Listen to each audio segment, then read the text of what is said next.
This channel does not promote any violence, harmful, or illegal activities. All content provided by this channel is meant for an educational and information purpose only. উত্তাল বাংলাদেশ, হিংসার আগুন যেন নিভছেই না পদ্মা পারে। বাংলাদেশ সনাতন জাগরণ মঞ্চের মুখপাত্র চিন্ময় কৃষ্ণ দাসের গ্রেপ্তারি ঘিরে উত্তাল ওপার বাংলা। ঢাকা, চট্টগ্রাম, রংপুরের বিভিন্ন জায়গাতে বিক্ষোভ কর্মসূচি, দফায় দফায় অবরোধ, এমনকি চট্টগ্রামের সংখ্যালঘুদের ওপর হামলার অভিযোগও সামনে এসেছে। নানা জায়গায় অগ্নিসংযোগের ছবিও কিন্তু সামনে এসেছে। প্রত্যেকটা ছবি আমরা আপনাদের দেখাচ্ছি। ইসকনের তরফে ভারত সরকারকে পদক্ষেপ গ্রহণ করার জন্য অনুরোধ জানানো হয়েছে ইতিমধ্যে। শুরুটা হয়েছিল 25শে নভেম্বর সোমবার। বাংলাদেশের আন্তর্জাতিক বিমানবন্দর থেকে গ্রেপ্তার করা হয় সংখ্যালঘু আন্দোলনের অন্যতম মুখ চিন্ময় কৃষ্ণ দাস ব্রহ্মচারীকে। আর তারপর থেকেই উত্তাল ওপার বাংলা, যা তীব্র প্রতিবাদ জানায় বিভিন্ন হিন্দু সংগঠনগুলি। তার মুক্তির দাবিতে গোটা বাংলাদেশ বিক্ষোভের আঁচে তপ্ত। বিক্ষোভ আন্দোলন সেখানে যেন একেবারে তহরহ। এবং মঙ্গলবার চিন্ময় কৃষ্ণ দাসকে আদালত থেকে হেফাজতে নিয়ে যাওয়ার সময়ও তুমুল একটা অশান্তির পরিবেশ সৃষ্টি হয়েছিল ওপার বাংলায়। বিক্ষোভকারীদের সঙ্গে সংঘর্ষ বাধে পুলিশের। সেই সংঘর্ষের মাঝেই এক আইনজীবীর মৃত্যুও হয়। আর সেই ঘটনা যেন আগুনে আরও ঘি দেওয়ার মতো কাজ করেছে। তার মৃত্যুতে নড়ে চড়ে বসেছে বাংলাদেশ প্রশাসনও। বাংলাদেশের অন্তর্বর্তী সরকারের প্রধান উপদেষ্টা মোহাম্মদ ইউনূস ইতিমধ্যে গোটা ঘটনার নিন্দা করেছেন। কিন্তু দায়সারাভাবে নিন্দা করলে কি সমস্যার সমাধান হবে? এই ঘটনায় উচ্চ পর্যায়ের তদন্তের নির্দেশও দিয়েছেন তিনি। একই সঙ্গে চট্টগ্রাম সহ সমস্ত বন্দর শহরের নিরাপত্তা ব্যবস্থা আরও জোরদার করা হয়েছে। জোরদার করার নির্দেশ দেওয়া হয়েছে অন্তর্বর্তী সরকারের তরফে।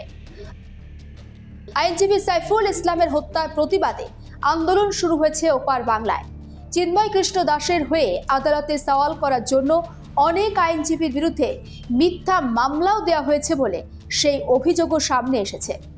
অন্যদিকে চিন্ময় কৃষ্ণ দাসের মুক্তির দাবিতে বিক্ষোভ প্রতিবাদ কর্মসূচি চলছে বাংলাদেশে। তবে হিন্দু সংখ্যালঘুদের ওপর হামলার ঘটনাই বেশি করে উঠে আসছে এবং আন্দোলনকারীদের ওপর নির্বিচারে যে অত্যাচার হচ্ছে সেই অভিযোগও সামনে উঠে এসেছে। নতুন করে হিংসার ঘটনা যাতে সৃষ্টি না হয় বা এখনো পর্যন্ত নতুন করে হিংসার ঘটনা সৃষ্টি না হলেও আতঙ্ক সেখানে অব্যাহত রয়েছে। ঘোরালো হচ্ছে বাংলাদেশের পরিস্থিতি। মঙ্গলবারই ভারত সরকারের তরফে বাংলাদেশের সংখ্যালঘুদের ওপর হওয়া অত্যাচারের ঘটনা নিয়ে উদ্বেগ প্রকাশ করা হয়েছে। এমনকি পাল্টা বিবৃতি দিয়েছে বাংলাদেশ সরকারও। আর সেই বিবৃতিতে বাংলাদেশের তরফে জানানো হয়েছে এই যে বাংলাদেশের গোটা পরিস্থিতি সেটা সম্পূর্ণ বাংলাদেশের অভ্যন্তরীণ বিষয়। ভারতের মন্তব্য দুই দেশের বন্ধুত্বের সম্পর্ক নষ্ট করতে পারে।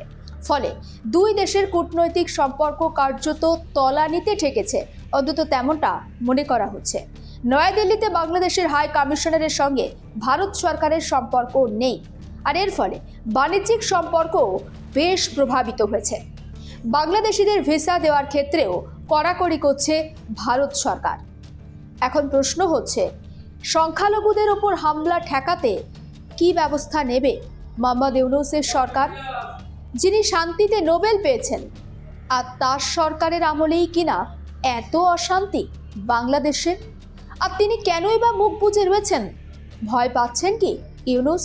কোথায় সেই ছাত্র নেতারা যারা আজ ইউনূস সরকারের উপদেষ্টা হয়ে বসে রয়েছেন? কেন সংখ্যালঘু হিন্দুদের ওপর আক্রমণ বন্ধ করতে সক্রিয় ভূমিকা নিতে দেখা যাচ্ছে না ওপার বাংলার সেই সমস্ত উপদেষ্টাদের? বাংলাদেশে সংখ্যালঘুদের উপর এই অত্যাচার বন্ধ করতে কি কড়া কোনো পদক্ষেপের পথে হাঁটবে মোদী সরকার? এখন সেটাই দেখা।